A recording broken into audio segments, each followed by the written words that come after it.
So just 10 minutes, okay? And this is why we're here. This is our first special event during the conference. We have another one coming up tomorrow here as well, so come prepared. We have some nice heaters spread around the area so you don't freeze to death. And Rob, go ahead. Do your magic. Hello, welcome. Bear with me, I'm losing my voice. But thanks and welcome to the first live EFLtalks event. And the reason that I'm very Oh, so for him, you guys, shh, not for me. Okay, that's nice. That's because they know I carry a gun.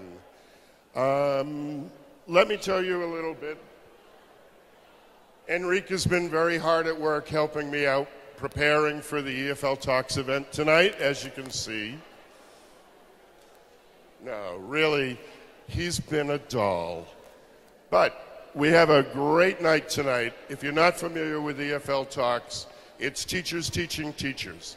And this is an idea I had in 2015, was a way for us to give back to other teachers, not just here in Brazil, but all over the world. And we're doing a pretty good job.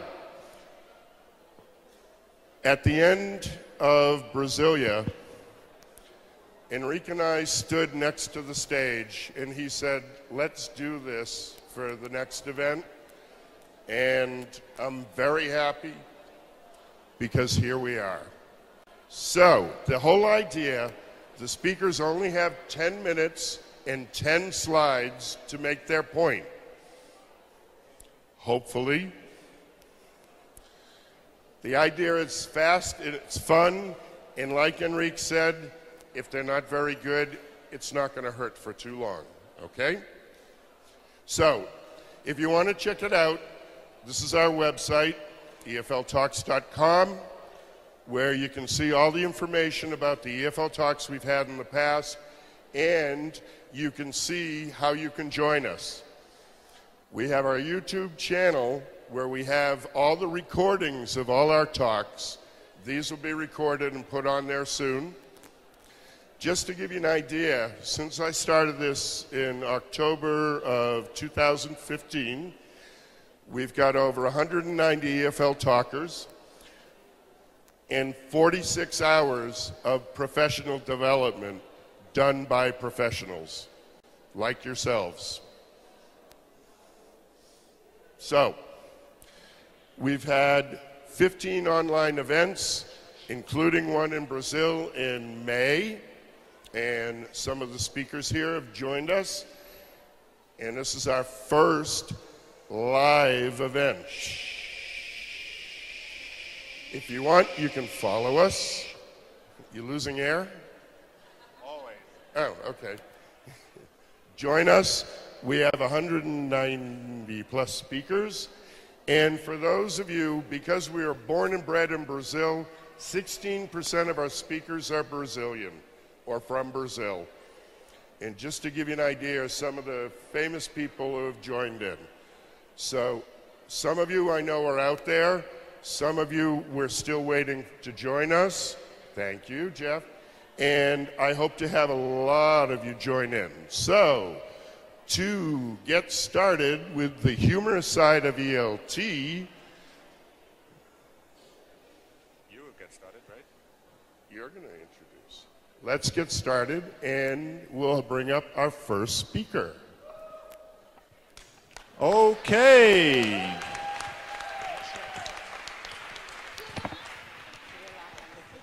Valeria, as I said, and as many people have said already, think about her. Luis Otávio just mentioned her in his plenary talk. Is someone who's very dear to my heart. We've met not because of BRAZ TESOL, but we became close friends because of BRAZ TESOL. She is really passionate about professional development. She's really passionate about what she does. Very clear, very straightforward, and she will require your undivided attention, and I'm sure you won't regret it. So right now, I'd like to ask people who have been chatting around the room to please be quiet so that we can all enjoy this moment. Valeria, it's a great pleasure and honor to be introducing you, and have a blast. I'm quite happy to do these presentations. The part which worries me is be humorous, because that's not exactly my style, but we'll find out today what I can do with that. So I thought the title would be The Meaning of Life and English Language Learning, because I think the two things are in a way connected. And I want to start with the past, back in the 70s. Josephine Pritchard was my first English language teacher. She taught here in Brazil. I lived here between 74 and 76. And she was a lovely lady.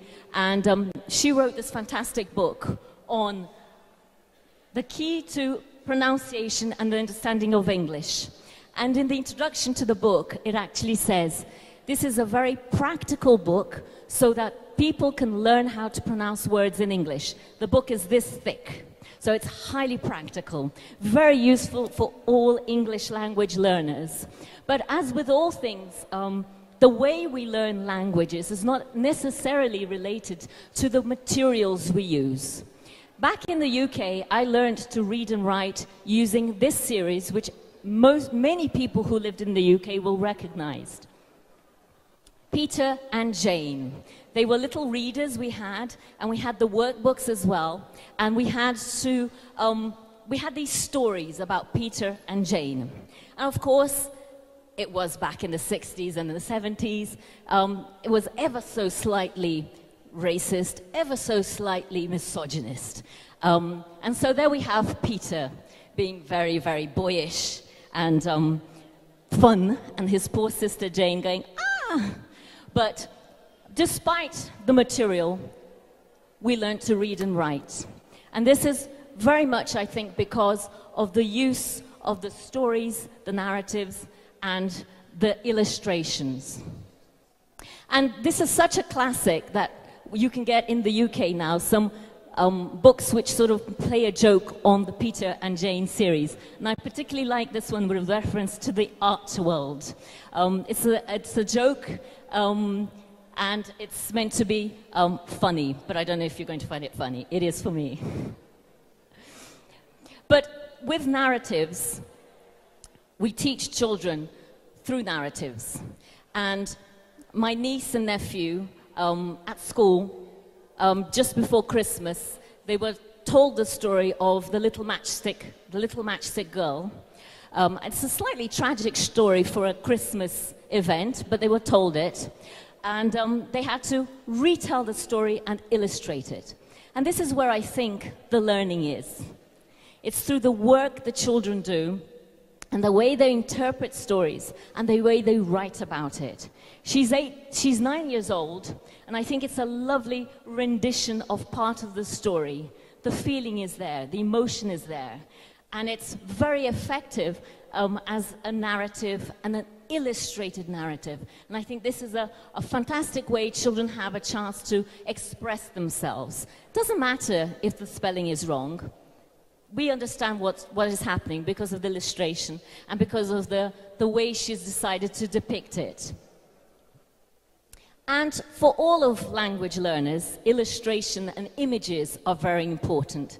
And this is one I see every day. As I go back to Niterói, it's on the ferry, which ferries me from Rio to Niterói. And I think it's a classic in terms of illustration of what can go terribly wrong if you don't hold on to the banisters. So it's quite interesting the way they've depicted this. And every time I see it, I sort of laugh because I imagine the scene. Not because someone falling is funny, because I think, why did they choose climb down carefully as the chunk to describe the situation? So, but it actually, the illustrations is quite good, because if you're climbing down, you're using all your legs, your hands and everything, and that's exactly what is happening here in this very bizarre situation. I don't know what the timing is, I have no idea. Oh, 6 minutes, and I don't know where I am in my slide, so. But Images are important, especially if we're teaching children, especially if we're teaching prepositions of place. How else would I describe a situation such as the preposition on? Well, obviously, the dog is on the table. And this particular dog, Baloo, who's my foster dog, he helped me during a weekend. I wildly decided to take in the dog, plus 3 other children to look after. And we were given a demonstration of all of the prepositions of place with the kids, who were then 6 and 8. So the dog was on the table, it was in the shower, and suddenly the dog disappeared. Where did the dog go? The children had put the dog in the fridge. So it was a very, very interesting situation. We learned a lot of English that weekend. It was very effective. But as always, children, when they're learning languages, they like discovering the power of language. And again, my kids, my niece and nephew, who were with me, suddenly I heard them giggling with the door closed. And anytime we hear children giggling with the door closed, you think, what on earth is happening? And then I heard them sing, listening to the song. I think you know it, don't you? Okay, so they were listening, and I was thinking, why on earth are they laughing at the song? What is there to laugh about? Well, so we stopped and we asked, and I said, well, what is happening? And they said, ha ha ha, there's a lot of swear words in this song. I said, what? So obviously what they'd got wrong was the funk you up. They'd heard something else, and they thought, ha ha ha ha ha, this is a naughty word, so we're going to sing it. But I was thinking, where did they pick that up from? Because they didn't pick that up from home or anything. It must be their milieu with the other children, being able to they've discovered what the swear words are. And that's a funny side to learning languages. Children enjoy it, adults enjoy it, because swear words, in a way, are funny. And that brings me nicely to this fantastic place in London, which is nothing other than a fish and chip shop. But it plays with the language, and this is something we as teachers sometimes forget to do with our learners, but learners enjoy doing as well, okay? Being the possibility of language having other meaning, and I can't see the number. I don't know how many minutes we have. 2 minutes, okay. But this possibility is always, always good. I don't know how many more slides I have. This is really embarrassing. So it takes me nicely to the last slide. Language learning is about discovering the fantastic beauties of life, the fantastic varieties of things we can experience with the language, and it provides us with the answer to the meaning of life, which you all know if you've read The Hitchhiker's Guide to the Galaxy is 42, and nothing less and nothing more. Thank you very much.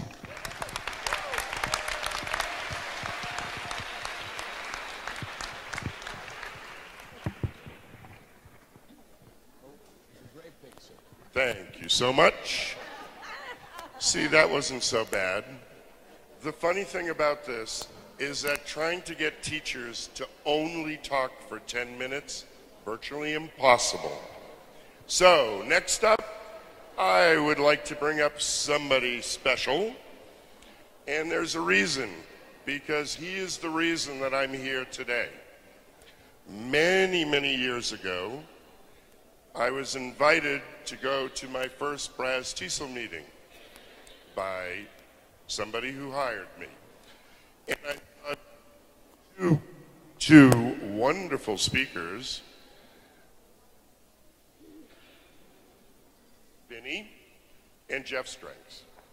Because of that, I joined BRAZ TESOL the next day, and I haven't stopped. Jeff will be up here next time, right? So, Vinny, thank you.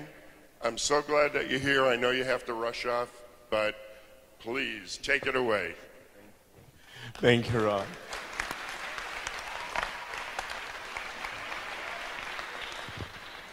Okay, let's see if I can do it. Well, I'm going to open my heart to you and share some of the ELT moments I'm not very proud of. It was very hard to select the few moments I'm going to share because my life is filled with embarrassing moments. I'd like to first tell you a little bit about my very first lesson. I was a very well-trained teacher with absolutely no kind of training whatsoever.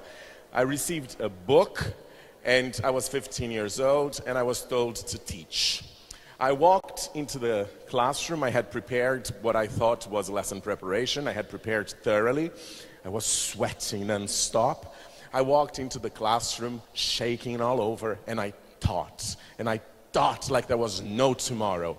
And I taught, and I taught, and I finished my lesson plan, and I was so proud of myself. Students looked completely terrified, but I was really happy until I checked the time. It was a 1-hour lesson, and 15 minutes had gone by. Then I did what any experienced teacher would do. I taught the same lesson again, 3 times. The students stormed out of the room and went to my coordinator and said, "We don't want to see this teacher ever again." I survived. I'm still here. I'm not sure about the students, though. But that was not the only embarrassing moment that I had when I started my career. When I started teaching, I was really confident that, I spoke the language, so I could teach the language. And planning my lesson revolved essentially around thinking of the activities that I had to do. I didn't really look at the language. I didn't really study the language. After all, I had my CPE, so that was fine. And I'd like to demonstrate one of the most fascinating moments that I had when I showed my incredible language skills to my students as I was drilling members of a family. So you're my students. Let's go. Mother, father, uncle, nephew, niece. My students looked at me, because they actually did the homework. They looked at me and they asked me, "But Vinny, the CD says something different." I panicked for a second, but I had to keep a straight face, of course, because I wouldn't say that I didn't know what I was doing. I didn't know what I was doing. And I said, "Oh yeah, well, what does it say?" It says niece. And then of course I said what any experienced teacher would say, "I speak British English, that's why."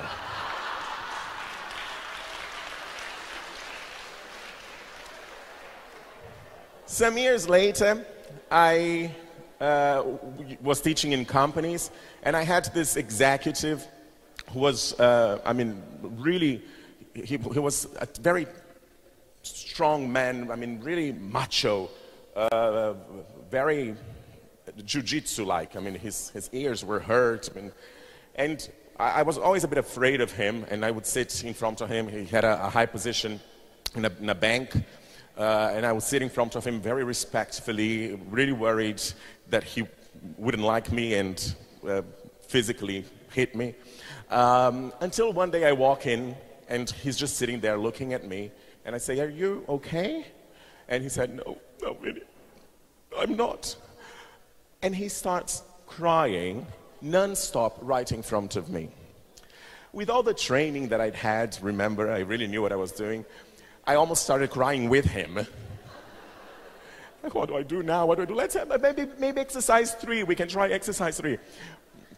To cut a long story short, because the whole lesson revolved around it, he was having an affair with a woman who used to work with him, and he had left his wife to stay with her, and she hadn't left her husband. She changed her mind. And he decided that that was the most therapeutical moment for him to share that experience with me. It was extremely traumatizing until years later I ran into him and he told me that they were together, that sometime later she left her husband and they were a happy couple, so a happy ending there.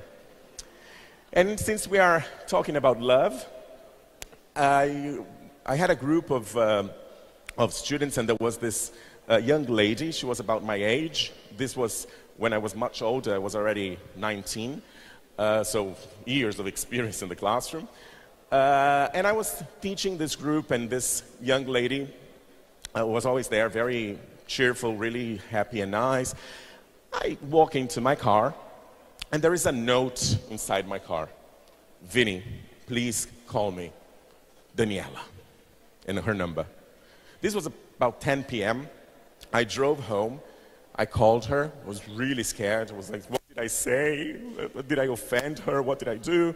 So I call her, and she goes, Vinny, I just left a note because I wanted to know that I really like you, and I always get what I want, and I want you. That was very straightforward, very straightforward. It took me a lot of creativity to get out of that situation and go back and teach her the following day, a long semester.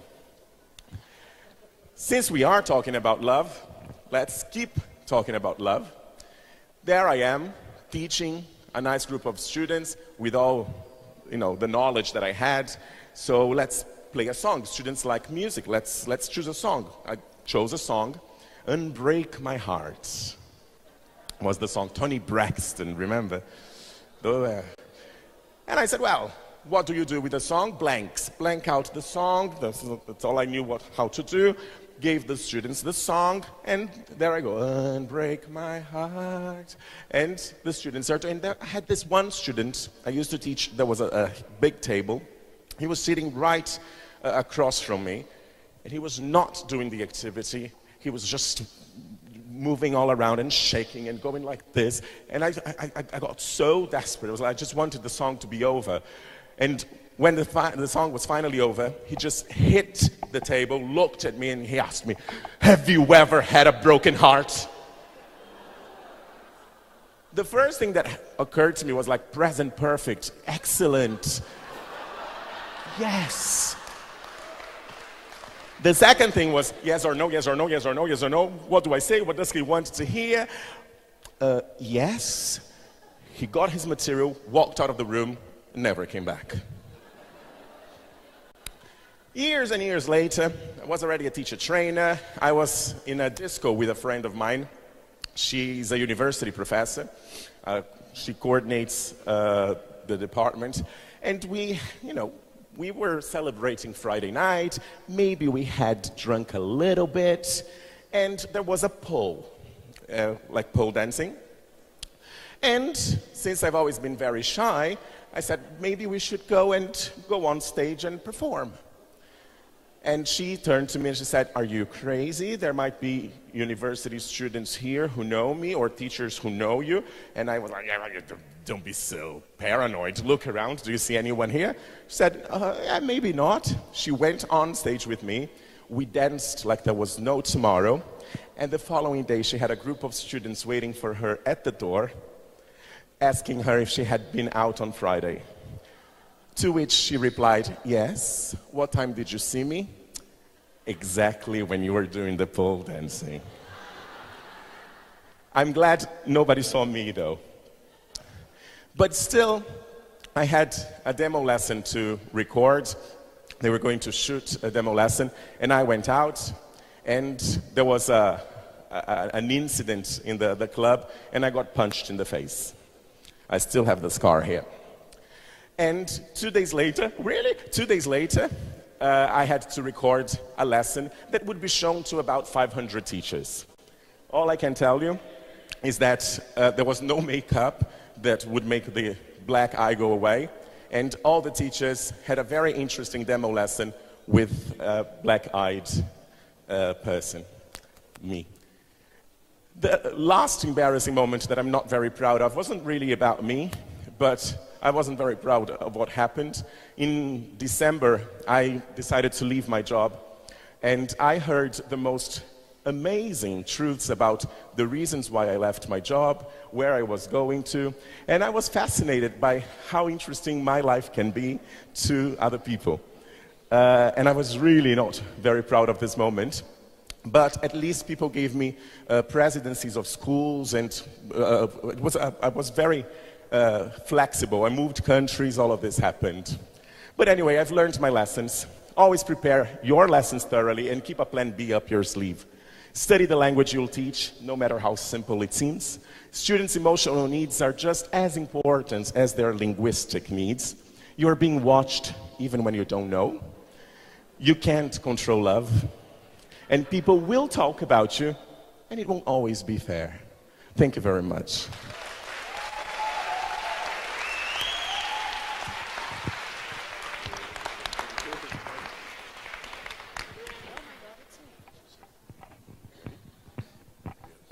And now, I'm going to invite Cecilia here so that we can sing along, just like we did a couple of years ago. No, not that.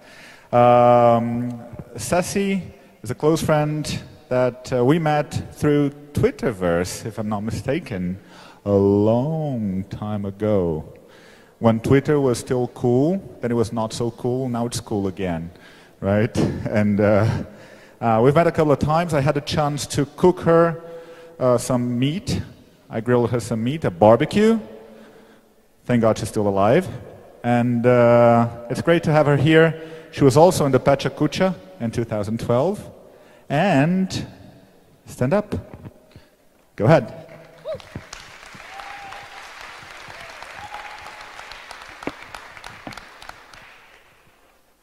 Okay. So, oh, it's me. Sorry. The best thing about presenting to teachers is actually because we're so sympathetic, because we know how we feel up here and before presenting, that we can screw up, and we know you guys are not going to boo me, but you're going to sympathize. You go, oh God, I'm sorry for her.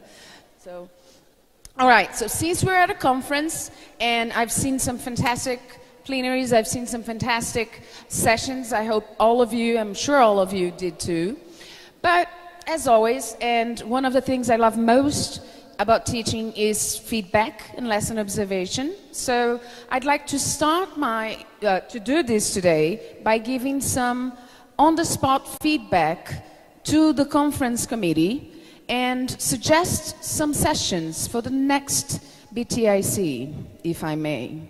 Now, most of the teachers that I know really love practical sessions, right? So in order to give effective feedback, constructive feedback to the conference committee, I'm going to suggest some how-to sessions. But in order to do that, I'm going to, as a teacher, I'm not just going to spoon feed you the sessions. You have to earn those. So I'm going to tell you what I think is a problem that we handle in our lives, in our practices, and I want you to try to think of what is the session that I am suggesting, okay? So the first one,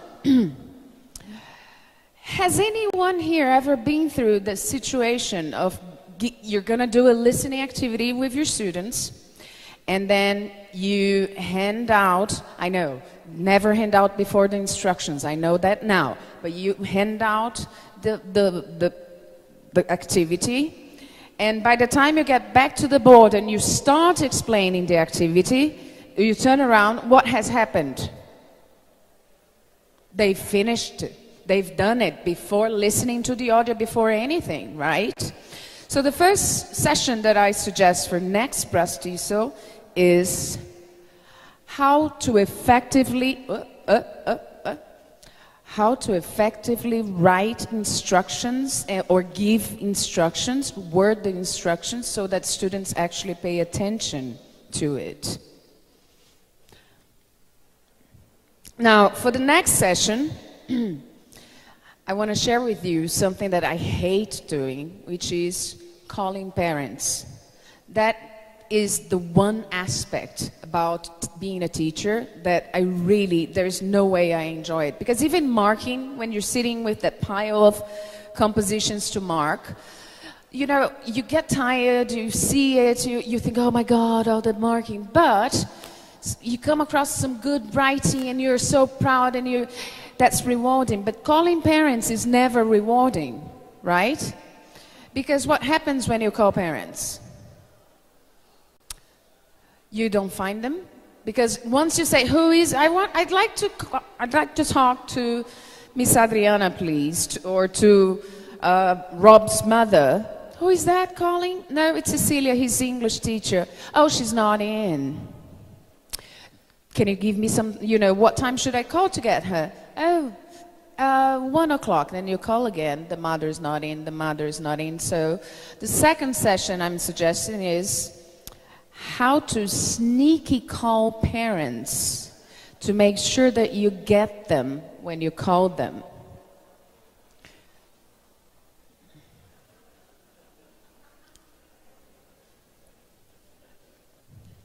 So, for the next one,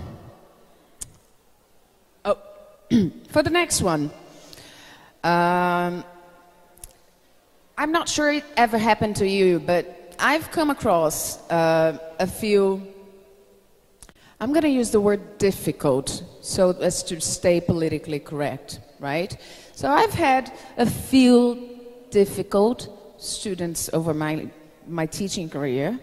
And sometimes you have to call parents, and sometimes you have to call parents for a meeting, okay? So I'm talking to my students' parents, and I'm saying, well, Gustavo is not really doing his homework right, he doesn't pay attention to class, he interrupts, or he's rude to students. And what do parents say?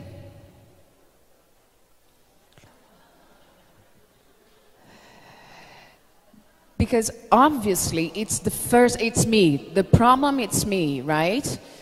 He's never done that. I mean, it's the very first time.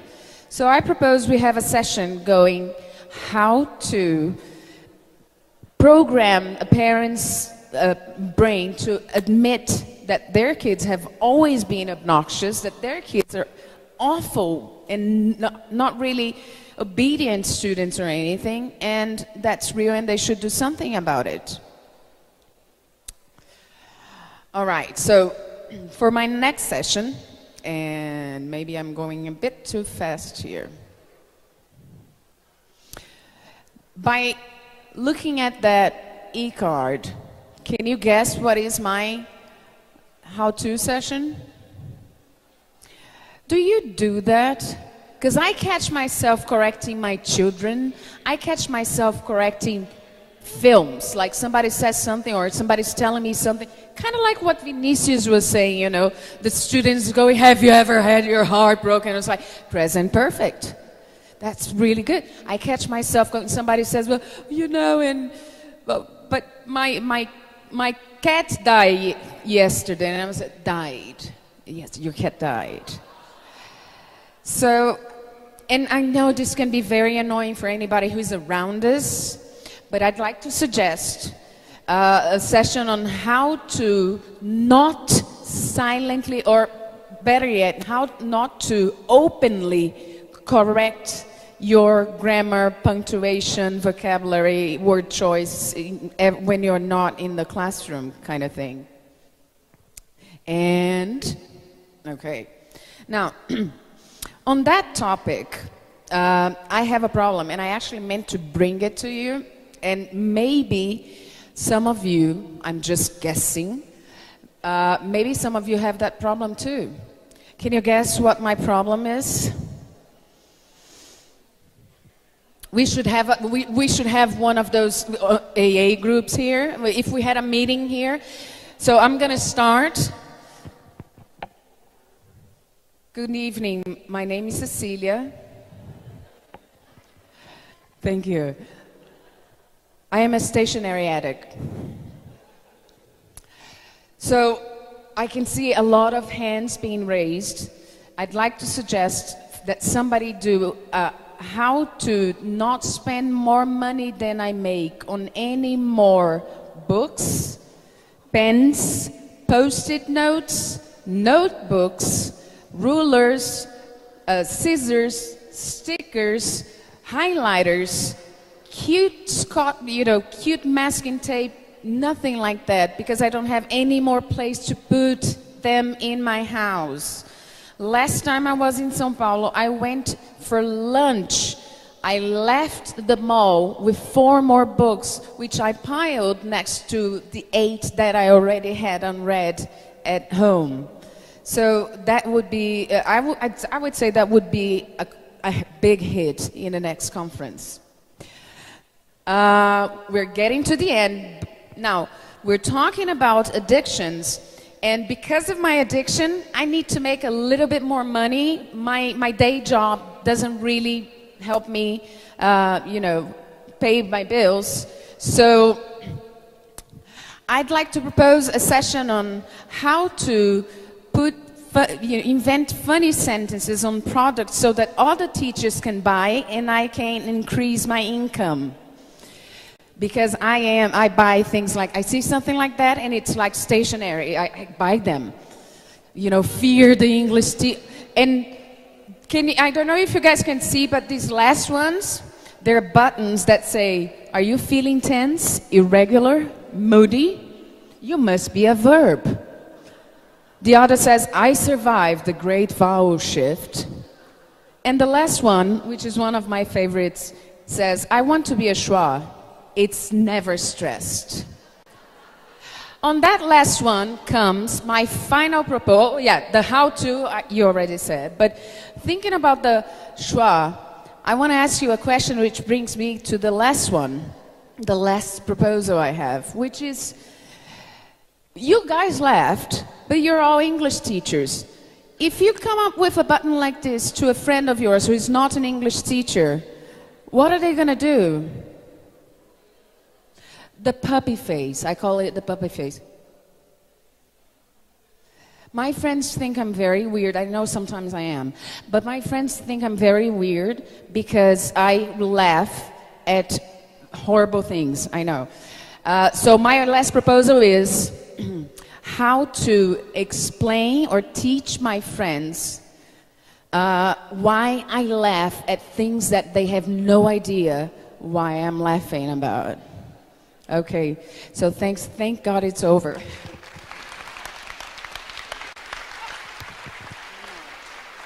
forgot the last one. That's okay. Okay, next up, just to show you the importance of intercultural language training, when we were setting this up, I told Henrick one thing I needed was 2 bottles of scotch. Instead, he got me 2 Scots. Without further ado, John Corbett.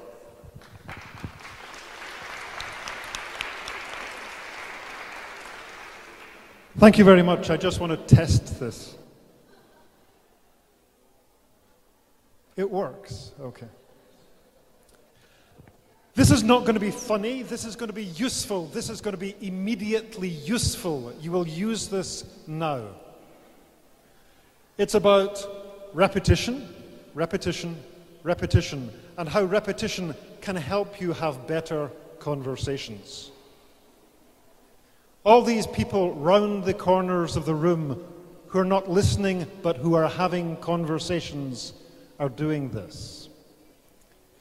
They're telling personal stories. Why are they telling personal stories? It's not to close an information gap. It's not to exchange information. It's to make friends. What does EFL stand for? EFL, English.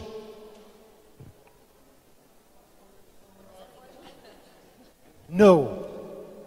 English as a friendly language. It's language to make friends. This is how you make friends. You have conversations, and conversations will have emotion, and we have to express emotion. And we have to evaluate the stories we tell. And when we tell stories with emotion, we have to listen. Have you ever listened to someone telling a story in English? This is me listening to a story in Portuguese.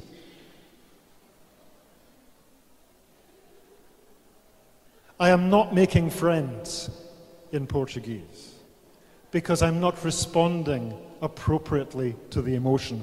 So how do we respond appropriately to the emotion? We say things like, fantastic. I went to see Luis Otavio's plenary session in the theatre tonight. It was fantastic. And you don't give me any feedback. I say it's fantastic, everybody says fantastic back to me. 1, 2, 3, it was fantastic. Brilliant, we are now friends because you have repeated what I said.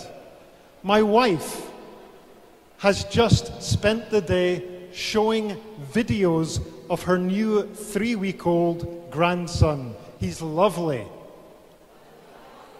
See, you repeat the evaluation. If you go onto a corpus, I don't know if you use COCA. How many people use COCA? Brilliant. How many people look for synonyms on COCA? You can use COCA to find synonyms. These are the synonyms for lovely. Good, nice, lovely. Pretty, beautiful, wonderful, beautiful. So I tell you, my wife has been looking at videos of the grandson. He's lovely. You can choose to say lovely, or you can choose to say beautiful. You can vary the repetition, you can paraphrase, but you need to do it. The English language is interesting. There are hundreds and hundreds of synonyms for lovely. There are 9 synonyms for awful. I was in Caxias do Sul and it rained. It was awful. Yeah, good. Some people saying awful, some people saying terrible, some people falling asleep. But that's what you do. You find synonyms, you find repetition, and you use it.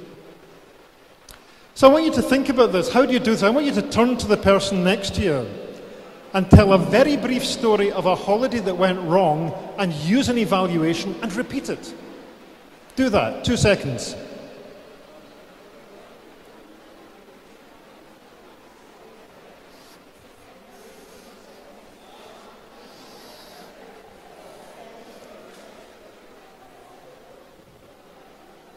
You're making friends. You're not exchanging information. Okay. So these are the expressions you can use. You need to use these expressions. How many of you go into the classroom and say, this is a lesson about how to make friends in English. This is the language you need. Lovely, fantastic, amazing, brilliant, super, great, nice, awful, terrible, horrible, dreadful, sick, sad, not nice.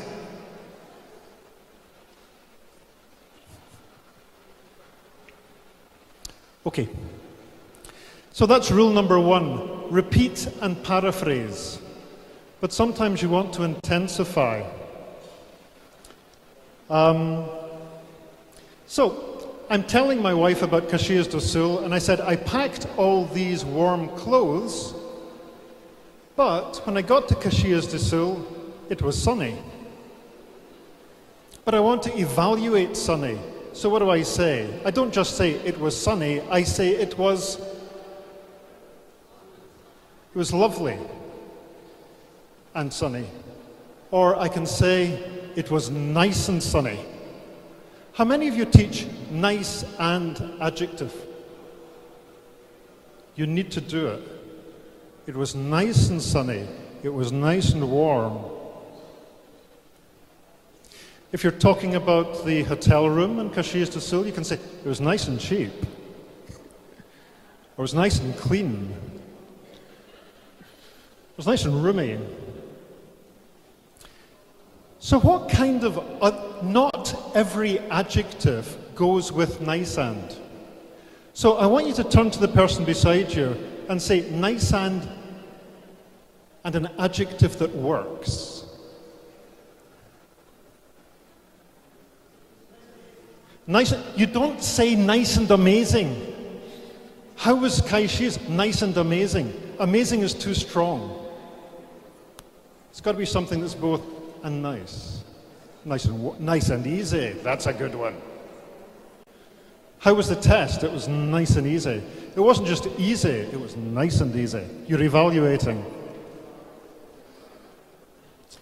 Again, if you're using a corpus, you can put a nice and adjective and find the most common adjectives with nice and. These are the most common expressions with nice and. Nice and warm, nice and easy, nice and hot, nice and clean, nice and soft, nice and smooth, nice and sweet,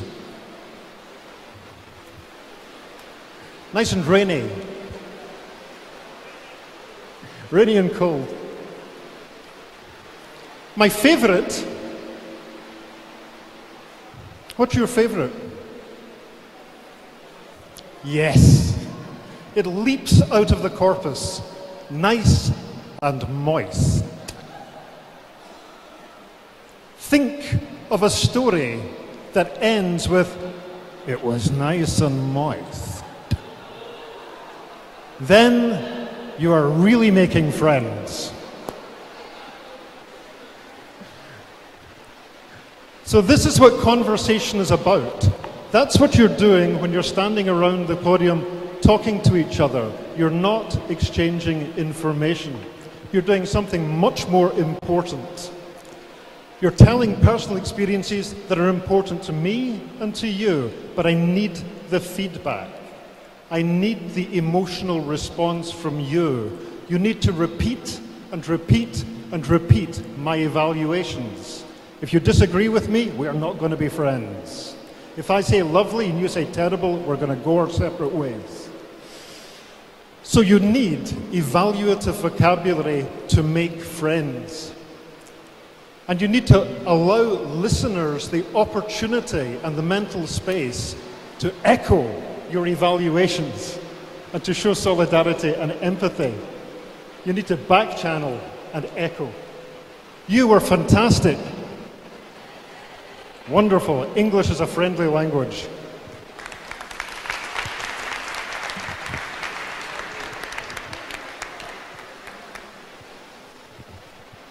Next up, all the way from Argentina, my dear friend Marina. Okay. Are you ready? Yes. I'm not going to say anything. Just in case. All right. Hello, people. How are you? Thanks you. Thanks you. Look at that. Really, I'm freezing, and my main concern is the fact that I'm wearing my jacket. This is how deeply involved in the topic I am. But it's not, I mean, really, we all worry about lots of things when we're about to start talking about people, to people, and really, I'm a mumbler. So let's get started. My topic today is senior citizen classes. As some of you may know, and it says back there, I'm a manager and I like dealing with difficult situations. And one of the areas that I've been starting with is the area of senior citizens classes. You know that people now retire when they can retire, when they don't live in countries like ours. They are still very active and they want to keep on learning, and they're a new kind of audience. So this is part of what I've been doing for the last 4 years. And I want to tell you a bit about what we can find when we start with senior citizen classes, all right? In general, at least in my country, there is some sort of prejudice with senior citizens. We think that they are old, grumpy, grudgy, a number of things. And this is what you probably will see. One of the things that I like most is the variety and colors of paper that you may find, that they may produce from somewhere, and they keep on writing and taking down notes, which is something that you almost don't find in any other class. Another thing that you find, I couldn't find a picture of one of my students who wears 3 pairs of glasses at the same time. He's a very, very special person. But you find lots of glasses, and part of your timing should be related to the time that they need to change the glasses, depending on what they have to do. Another thing that you will always find, and I learned it very recently, is the strange and rather new haircuts that they wear. Now, part of this has to do with hiding the hearing aids that they need to wear. They really hate it if you realize that they're wearing something, so they want to hide that. And so they come with very strange and lovely and modern hairdos, and most of them are related to still feeling comfortable, all right, and not showing that they need some help. But that is also associated with another thing, that is, whenever you try to say, okay, let's do group work, let's move chairs, and then the most horrible gestures, faces appear, and that has to do with the interference that that kind of noise makes with the hearing aids. So if we are trying to find things, I mean, this is a new kind of audience, all right? And it's something that we need to learn in order to be able to tackle with those, right? Because it's necessary, and they're really lovely, okay? And really, if you have the worst of days, you walk into a senior citizen class and you shine. They are always ready to smile for you. They will make you feel great and fantastic. So let me tell you part of something. All right, this is worse. Okay, these are 3 cases, one of my dear people who have allowed me to use their images of the kind of people you might encounter in a senior citizen class. For example, Grace is an architect. She's a specialist in art. She knows about every little thing, right? And she's a person who tends to be to organize or to get along well with people, all right? So she's a real asset in the class. And then you have a very artistic man, okay, like Luis, who's he used to be a regisseur. He's a carpenter. He has taught me how to build that wall, all right, in my terrace. And then you have people like her, who is a cinema lover, and she took part in a documentary, and now she's so famous that she's going around whenever the film is shown instead of the director, okay? So these are the kind of people that you might find when you walk into a senior citizen class. It's quite different from what you might think of, right? When they tell you a senior citizen class, you need to be ready for these people. And I have to rush. So there are lots of challenges. Some of the things that they know, they have already been there. They don't want pressure. One of the things that you have to, the role that you have to play is that of goalkeeper, because they will receive you with whatever question they have in their minds, okay? And they will ask you, like, why will has so many meanings, and why isn't shall used any longer? But I learned it in the Tony and other book, Tony and Sue book. And then they might make strange associations. For example, what's strange? Associations that really help you learn how to be humble and say, well, I don't know this. Like talking about stories of Sherlock Holmes, and somebody say, I was wondering, I was reading Molière, and I was wondering whether there was some sort of connection between French and English literature at that time, just because the title is Adventures. I said, what? I don't know. I don't know. Just give me time, I'll find it out. But these are the kind of free associations that they may make, okay? And I asked them, all right, since I was coming here, to tell me what they want. And very quickly, because I wanted to tell you something else, the thing that is repeated is happiness, laughter, fun, all right? And Gustavito, I'm going to invite you one of these days because they want karaoke, all right? So they just want really to have a good time, and they expect that from the teacher, all right? So, of course, they produce certain demands, etc., but they want happiness, and they will share that with you. And because of this, you may have classes in which the students prepare themselves as Moses to show you or to present some topic, or with whom you can share titles such as The Subtle Art of Giving a Fuck, all right? Or Bored and Brilliant, or The Courage to be Disliked, and they will produce possible contents for such books, all right? But the most important thing of all is that they give you their hearts. And this is something that is related to many things that have been told in terms of talking about emotions. Why we teach language? It's because we communicate, because we're people, all right? And I don't know if you're familiar with the story. I don't have time to tell you the story, but there is a very famous story by A.G. Wells. And in the moment when the man is about to lose his eyes, he goes and says goodbye to his beloved one. And this person, and this girlfriend says she could hear his slow retreating footsteps, and something in the rhythm of them threw her into a passion of weeping. So I could have asked, as Bini mentioned and others mentioned, I could have asked, what happens next, all right? What is weeping? Let's think about ways of crying. But my question was, were you ever abandoned? Okay? And of course, everybody said, yes, I was. And we had most women talking about that. And we had two men, two tough 70-year-old men who were, oh, come on.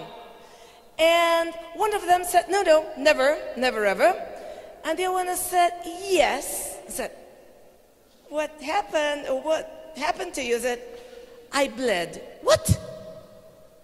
That was one of the most striking moments in my professional career, all right? I said, but how come? Maybe I thought he was wrong, etc. No. He's an engineer. He had everything under control.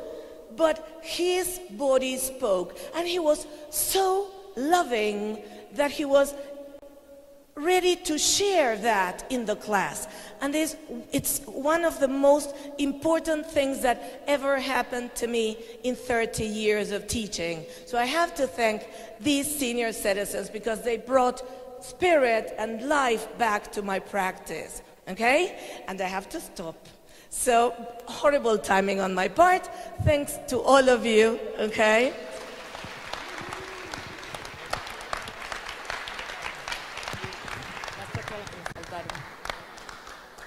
You can see Marina and I the rest of the week photobombing Gustavo.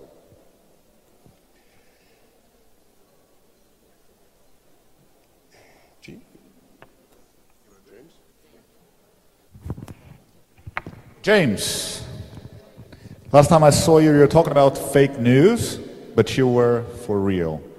So I'd like to give you guys, James, come here and... Thank you. Thank you. Now, I'm so relieved it was me next because I was really cold sitting over there, and I'm English, so that means something, okay?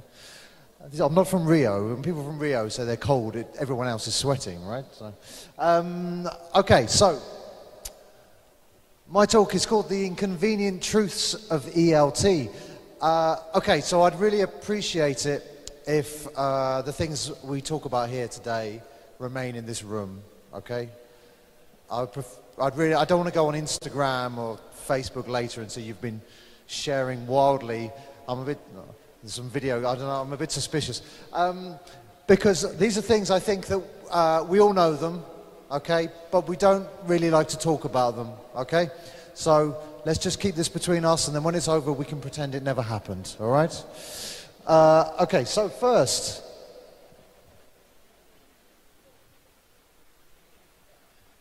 okay, this is some of our students. I mean, the bottom line, right, is for a lot of our students, they're going to try and swim, but they're never going to make it in the pool, right? So a lot of them will fail, right? It's a kind of a bit of a downer, this one. I'm starting with it to get it out of the way, right? We try our hardest, but the bottom line is that they'll come to you wide-eyed and say, oh, I really want they'll fill in their needs analysis, and they've got their goals and their aims. Most of them are not going to get there, are they? You know, I know you're thinking, oh, I can't wait, because eventually this student's going to send me a WhatsApp message with their CPE certificate saying, if it hadn't been for you, teacher, I never would have made it. I know that.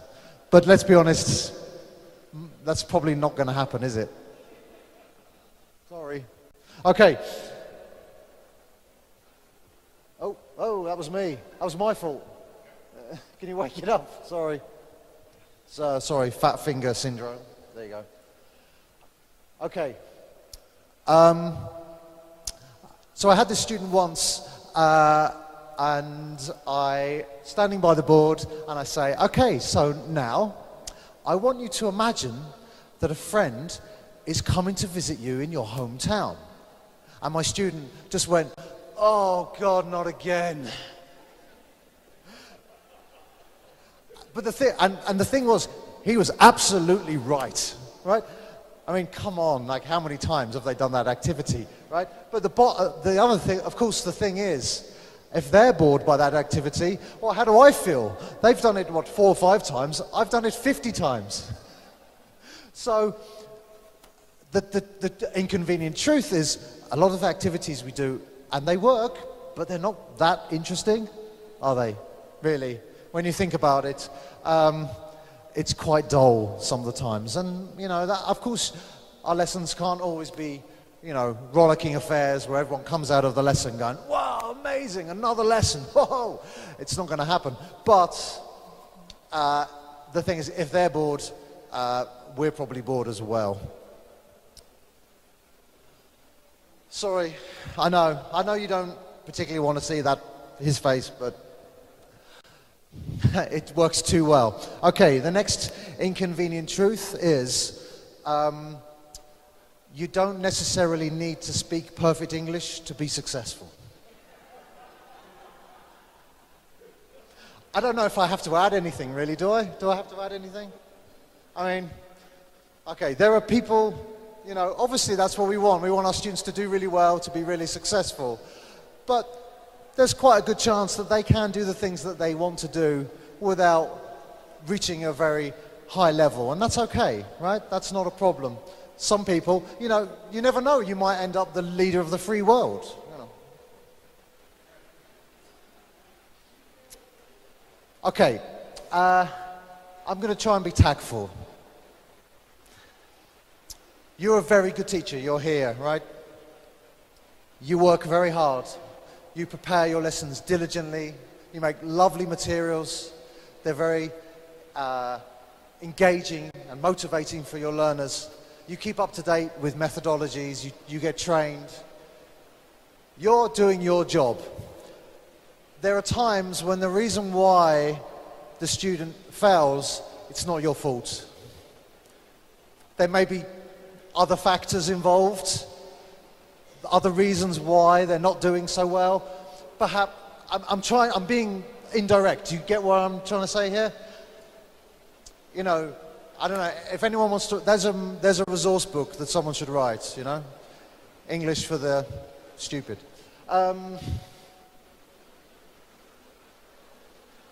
Okay, this one is for, if there are any materials writers, publishers here, just close your ears for a minute, okay? Teachers don't read the teacher's book. I wish they did. They're really good. Have you ever looked at them? They're really good. I look at them. I mean, we look at them because we're here. We're not normal teachers. We're weirdos. We come to stuff like this. But if you got teachers' books, people don't, have you done that thing where you're like, oh, I need an activity. I need something. You spend ages making something. And then for some reason you flick to the back of the teacher's book and you go, oh, look, it was there all along. That was an hour of my life I'll never get back. So I like them. Obviously, I look at them, you look at them. I'm not talking about us. I'm talking about other people. Okay? Okay, what are we doing for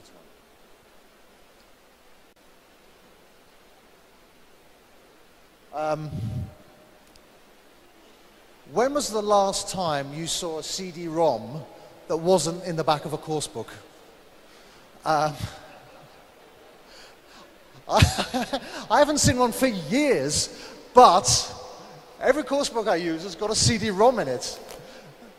I mean, I know publishers are getting things up to date, I know that, but they're hanging around. It amazes me, and I still have been asked to give to my students their homework, CD-ROM activity, that I'm like, come on, really? You might as well ask the students to fax you the homework, you know. Asking a teenager to use a CD-ROM, I mean, there's no way. So,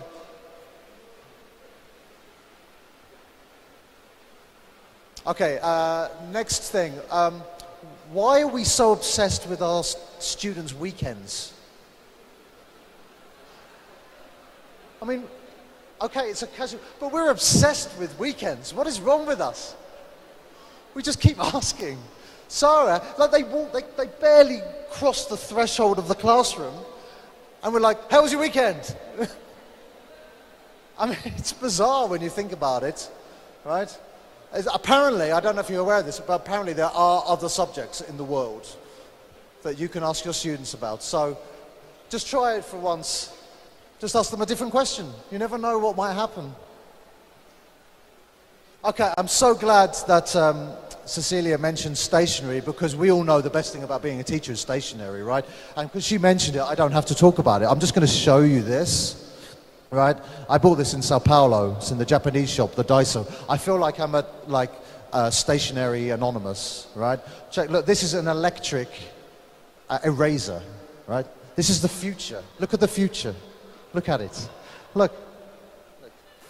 Can you hear that? It's amazing, isn't it? I saw this, I was like, I don't need to know how much that costs. I need it. I have nothing to add on this subject. I just wanted to show you my electric eraser. How am I doing? Okay. Sorry. You got to find out where. I'm not telling you. It's special. Okay, finally, I wanted to be a bit positive at the end, so I wanted to talk about how we, despite various things, we're the lucky ones, right? Because we get to teach English, which means we have loads of freedom to do loads of stuff. I think compared to other subjects, there's loads of stuff that we can do that other people can't, right? Other teachers can't. So I imagine the scene, you know, I think when we're not around, other subject teachers are kind of like, look at them playing their games, you know. Look at them leaving the classroom to go and stick things on the walls and talk about whatever subjects they like. So I think we should cherish the fact that as English teachers, we got so much freedom, right? But we don't like to talk about it too much because we don't want to seem obnoxious or annoying to the other subject teachers. But we should cherish the fact that we have that freedom. So there you go. Thank you very much.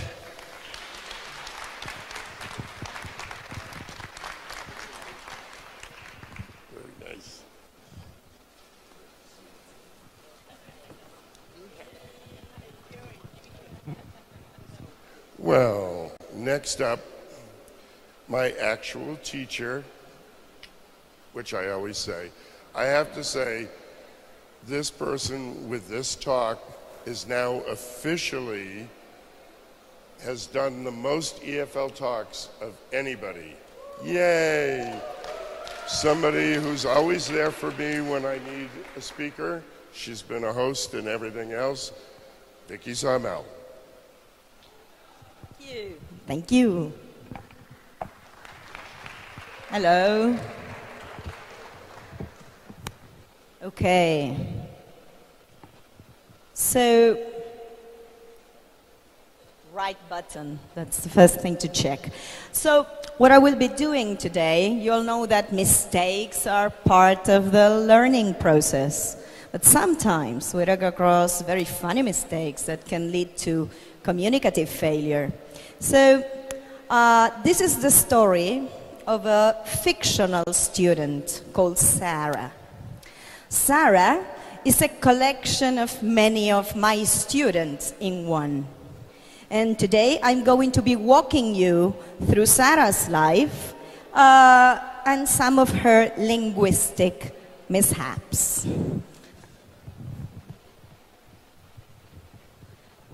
I met Sarah when she was a little girl, and she was about to start school. You know, starting school, that's huge. And you know how important education is. Sarah's childhood went by quite quickly. And in the blink of an eye, she was turning 15. 15, time to celebrate. Now, Sarah thought of herself as a fashionista, but what do I know about fashion?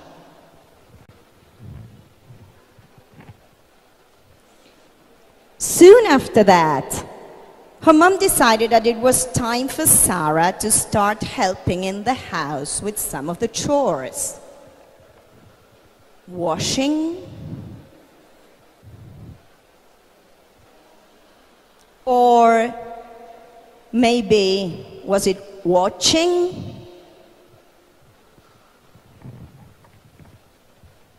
One day, she was telling me about her house, you know, describing it room by room in some detail. So she started like, there is a small bed in my bedroom, and there is a bath in the bathroom.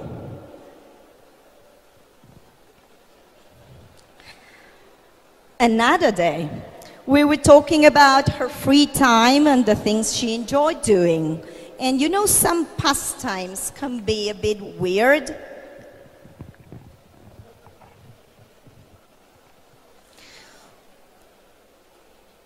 So one day, we met at a birthday party, and it was fun.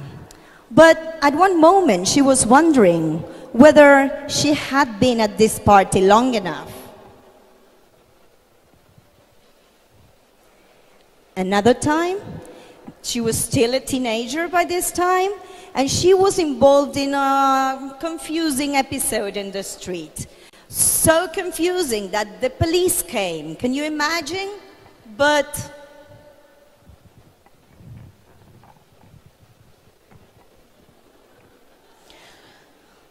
soon after, she turned 18, and she started thinking about going abroad and finding a job.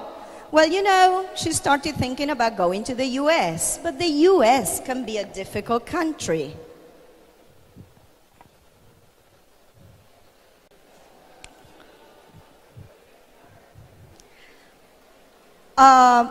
She kept looking for a job, and eventually she went to another country and found a suitable job for her.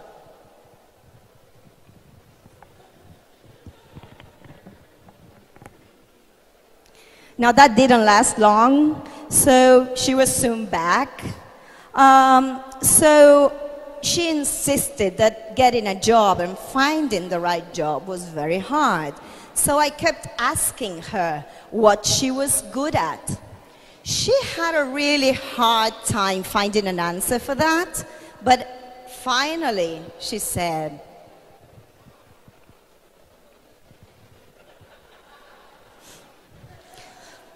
eventually, she moved from her parents' house into a small rented flat.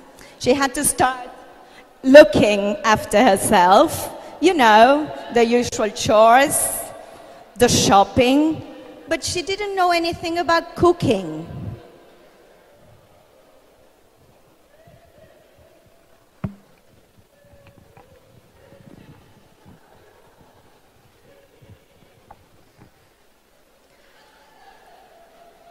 when I met her again, she had just finished secondary school. And so I asked her about her future. She told me she had already made up her mind.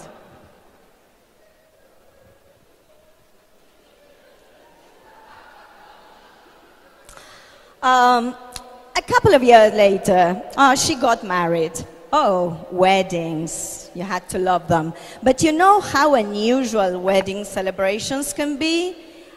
This one, I had never heard of.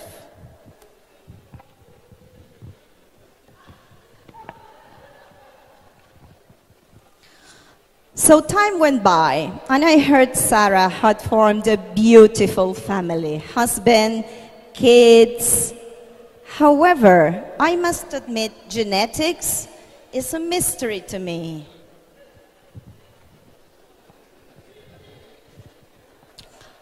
Then one day, I bumped into her, and she told me about a friend of hers who had lost her husband. She was devastated.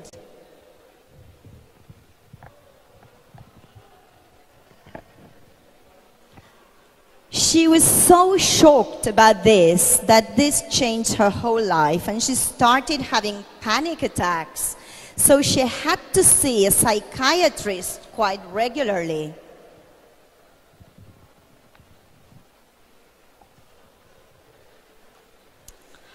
The last time I saw her, we were having a cup of coffee, and she started telling me about her struggles. You know how bad the economy situation is in some countries.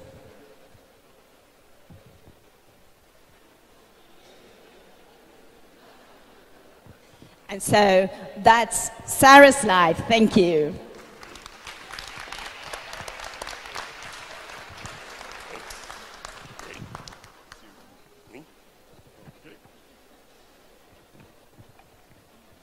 Moving on. Many years back, in Brasilia, I went for a coffee and sat down next to someone I didn't know, and we've been talking ever since. And it's delightful having known you for these years. And we meet everywhere, all over the world. So, without further ado, my friend, Susan. Thank you. Thank you very much. Just the one next. Yes. Okay, we shall see if this works or not. As we're at a conference, I thought I'd talk to you about conferences. I think I've probably got the record here. Yes. I think I've got the record here for the number of conferences I've been to. I've been going to conferences for 44 years. Can anybody beat that?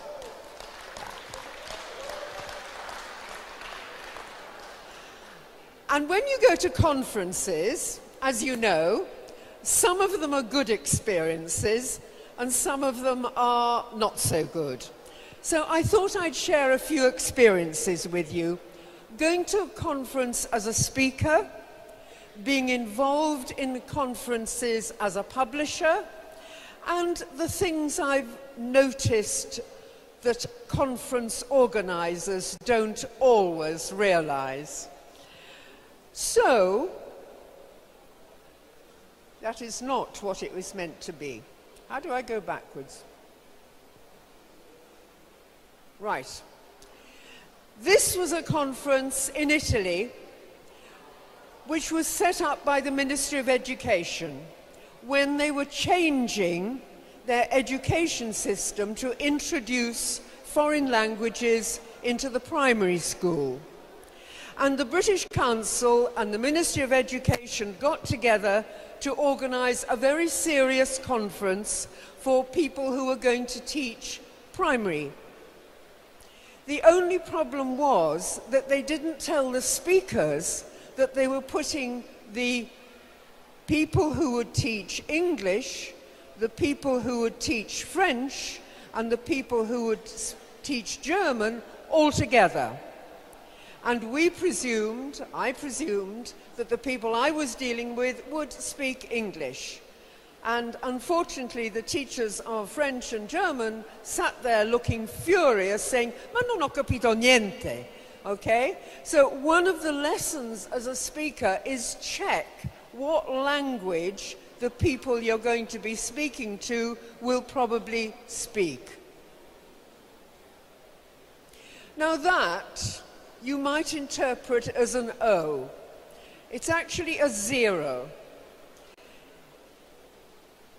Sometimes, as a speaker, not very often, but sometimes, you go into a room and you wait, and you wait, and you wait, and nobody comes in. And you look at your watch, and you look at the program, and you think there's something wrong, and still nobody comes. And if you're a speaker, this is very difficult, because you can't decide quite what to do. Do you give your talk to the empty room?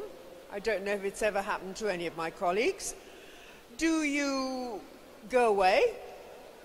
Do you sit and wait? It's a problem. So no attendees at a talk is a great problem. But even worse than 0 is 1. You go to do your workshop or your session, you're a high-minded person, you believe in teacher education, which we all do, and one person comes.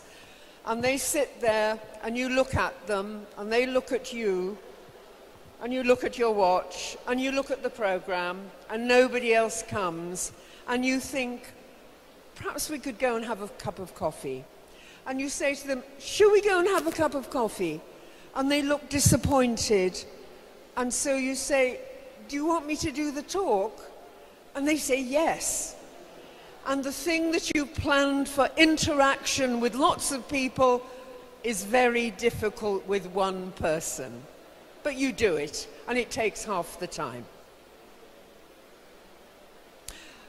The other problem is when a group of people exit. One person is okay, but when a group sit and look at each other and then get up and move out, especially when you've already started, you begin to think, what on earth did I say? Am I a total idiot? And very often they've come to the wrong room and they make a lot of noise and they go out. That is something that happened to me in a conference in Prague about 20 years ago. It was in the basement of a book distribution company, and we were downstairs in the basement. There were no windows, and teachers had come from all over the Czech Republic because they were not very accustomed to having conferences.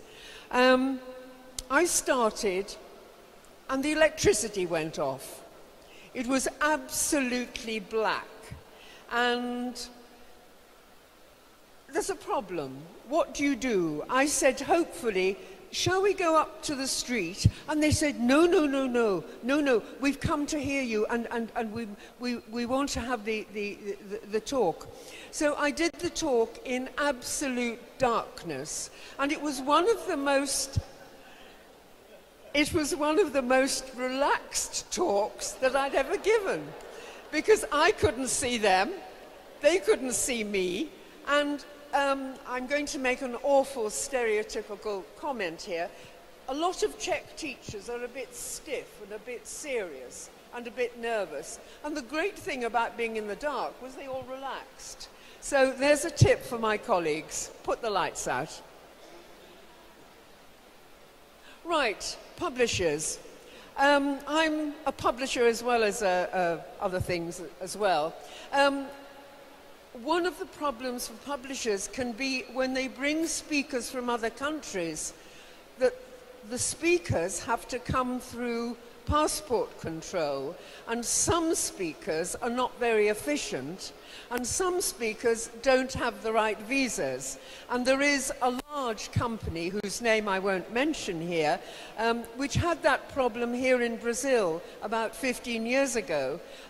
There was an American, it was at the time when people from the US had to have visas to come into Brazil, and this particular speaker didn't have a visa. And at 5 o'clock in the morning, the publisher had to go to the airport and plead with the security people to let the speaker in. She succeeded. I don't think we should ask quite how. Another problem for publishers is when the books don't arrive. It happened to me in a conference in Italy. We'd published the papers of the preceding year's conference, and I relied on selling all those books to keep going, pay the electricity bills, do more things the next year. And there was one awful year when the lorry drivers in Italy went on strike. I arrived at the conference ready to put all my books on the table, no books. That's sad, and most publishers will recognize that. Now, organizers have problems too. I was at a conference in the Czech Republic last year, and there was a panel of 4 or 5 very well-known, very experienced people, and we suddenly realized, sitting watching them, that they hated each other. One man got redder and redder and redder as one of the so-called colleagues was talking, and the body language was quite incredible, and we were almost having bets in the audience as to whether one of them would hit another one. They didn't, but it was pretty close. So that's a problem for organizers. If you're having a panel, just think who's in it. Another problem for organizers is this thing of gender balance, nationality balance, all the balances, Eve. At this particular conference, the panel in which everybody had hated each other, they were all men. They were all male. And so there was a lot of talking in the audience. And after it, the organizer came up to me and said, "Susan, would you mind being on a panel tomorrow?" And I thought, I'm there to represent my gender. So I'm going to finish outside conferences that sometimes when you're in a conference, you forget about real life. That's a photograph I took in my garden in Scotland just before I came here. So however good or bad a conference is, there's a real world out there. Until the next conference. Okay, thank you. Thank you. Very nice. It's actually strange when I look at all these wonderful people who have been helping out. I can think of where I met everyone, and coincidentally, I met you all at English conferences. Isn't that a coincidence? Oh. Anyway, last but not least, actually, I did not meet him at a conference. I met him in an airport years ago, and Paul has been making me laugh ever since. A good friend, Paul Seligson. Thank you. Cheers. Thank you. Okay. That's me. Thank you very much for staying till the end. My topic is very similar to Vicky's. I'm going to talk about errors and mistakes. One of my favorite images is that one of the hamster getting the wrong mouse. We all make mistakes, and I think we should cherish mistakes because mistakes are actually the pillar of fluency. And as you know, all of you, fluency almost always comes before accuracy. So our job, I think, is above all, perhaps initially at least, to help students to relax about mistakes. So that orange sign is one which I put on my wall when students come to class. And the students look at it and they go, ha ha ha, you're crazy. But actually, it's true. And I insist, I don't want the same mistakes, I want new mistakes. Be creative with mistakes. And it kind of helps them to relax. And then the other signs up there are quotations that my students have Googled for me. At the beginning of teaching, I ask students, Google the word mistake and see what you find.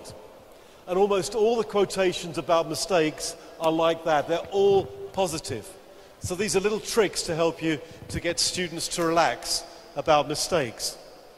And the other one is just a very silly thing about quickie and quiche. Not all mistakes are equal. And this is, I think, again, it's good fun to get students Google tattoo mistakes. And if you look, a lot of them are to do with spelling, but you also get a lot for the present simple. So classify those, just if you have a partner still, which of those would you say is the most serious mistake?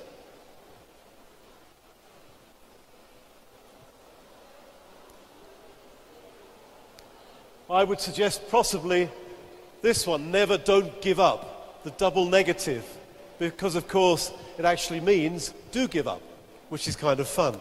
But again, if you're going to do a lesson about mistakes, it's much better to depersonalize them rather than talking about your mistakes. If you begin by looking at mistakes and using them as models, it can help a lot. I was observing my daughter's class in an English school, and not all mistakes are interpreted in the same way. The teacher, she was the English teacher in a sixth form college in England. She put on the board, what did she put? She put this. I ain't had no fun this week. Who can correct that? And one of the girls put up her hand and said to the teacher, why don't you get yourself a boyfriend, miss? And I think everybody interprets mistakes in different ways. There's no right or wrong half the time, but we react as if there is a right or wrong. There's a lovely tattoo mistake down there, no pen, no gain, as well. I collect mistakes. The first one you can see there, I always have a poster in the corner of my classroom just collecting mistakes. The first one there is from my ex-mother-in-law. I was married for 25 years to a Spanish woman, and this is the only thing my ex-mother-in-law learned to say, which was, excuse me, please. Okay? But actually it was quite useful, because she came from Valencia in Spain, where they grow the oranges. So and when she came to England, she would go to the market, and she had a lot of fun, because she squeezed a lot. The second one, I was teaching a group of refugees in London, and a Brazilian student suddenly managed to get into the class, I don't know how, and I asked her, where are you from? And she said, I'm from Manaus in Brazil, a place I have a lot of love for. So I asked her, how did you get to England? And she said, I came by fly. And I just imagine, the last big Moscow, coming out of the jungle, okay? And I cherish this mistake because if you think about it, she learned three things. She learned fly, the insect. She learned I came by plane, the correct form. And she also learned a little joke to tell people when she came. So she got three things for the price of one. So when we kill mistakes, we kill potential, we kill creativity, we kill learning things. And the third mistake is my favorite one of all time. It's an Irish mistake. It's the best film I've never seen. How the hell do you know? Okay. I was teaching in Paris before most of you were born, in 1979. And we had a bar in the school. And all the teachers were required to work behind the bar. And I can never forget the first time I was working behind the bar, an attractive Parisian woman came along and she said to me, you have a cock? And I said, well, yes. And she said, give me a cock. And I said, well, what, here? And then, and then she said, no, give me 2 cocks. And I said, well, that's impossible. Yeah. I love pronunciation mistakes. Have you ever tried to teach that song to Japanese students? If you're happy and you know it, clap your hands. You'll never think of that song in the same way again. I was working in Turkey a couple of years ago, and I have a famous course book which is used there. And the teacher came up to me and said, I'm using your book. Which one are you using? The 3rd edition. And I can't remember writing the 3rd edition. But anyway, she seemed to like the book. And then, talking of turds and cocks, I just thought I'd put that picture up there for you. A recent visitor to my country. On we go. That's me. You might remember recently there was a World Cup. And I went to the World Cup. I saw every England game. And those are the costumes I wore at the World Cup. I thought you'd just enjoy looking at my costume mistakes. I managed to get on television and in every newspaper in England. In the middle there, that's my daughter. Yes, daughter. It's still possible at my age. Yeah. And the reason I'm showing you that picture is for this story, because I was teaching in England about 20 years ago, and there was only one student, like the story we just heard. I had one student there, Eduardo, Brazilian. And he looked at me and he said, bit of a shit, Paul. I said, what? He said, bit of a shit. I said, well, I don't like you either. What do you think he was trying to say? Beautiful shirt. And then later in the class I asked him, so what are you going to do when you go back to Brazil? And he said, I'm going to be executed. Executed. I said, what? Is that what it's like in Brazil? They kill you as soon as you go back? And of course he was trying to say executive. And this sort of thing is worth cherishing and telling students all about. Just imagine those words in the mouths of your students. And I think this is probably the worst title you can ever give to a course book. Teacher, are you going to focus on grammar? Focus on grammar, teacher. Do we have to buy the Focus workbook, teacher? Never call anything Focus in your life. All right, this is more useful. If you just look at this, when we express our lesson aims, how do you express your lesson aims to students? Which of those, 1, 2, or 3, do you think is the most useful for students? Number 1 looks like a science class. Number 2 is far too much grammar too quickly. Number 3, I think the best way to deal with mistakes with a monolingual class is to anticipate them. If you put your lesson plan up in the form of translation mistakes with no explanation, the students get the message. So anticipating mistakes, I call this method seductive. Because we're obsessed, we have inductive, deductive. Enough of that, let's have seductive. This is Latin America. You can do the same thing with songs. Here are some examples of songs I've used. Just put songs up at the beginning of the class and get the students to correct them, depersonalizing the mistake. The first 3 I've used as an introduction to the present simple many, many times. And the irony of the first song is that it mattered very much to him. And the last thing I've got time for is this. I want to finish with a story. It's such a shame I haven't got time to tell you about my students who like sinking in the rain. Have you had students? I'm sinking in the rain. Have you had that one? Or another one, my Spanish students. What do you do every morning? Every morning I brush my teeth. Have you had that one? You get that one a lot. This is my favorite story. In 1968, Charles de Gaulle was, you can read all of that. A journalist asked Madame de Gaulle, what do you think is the most important thing in life? And she said to the journalist after thinking, a penis. Okay?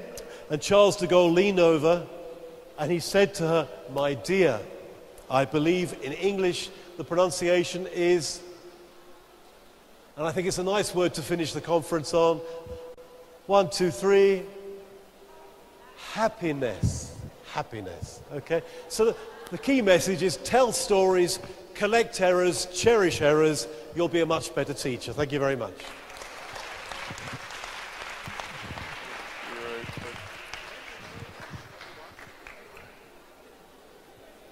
Thank all of you for being here, for staying, for putting up with the rain. I hope we made you laugh. I hope you learned something. I hope you join us. I want to thank all of you. You're all very special to me, and I really appreciate you being here and doing this for me. Thank you so much. Henrick, thank you. Thank you. And with that, good night.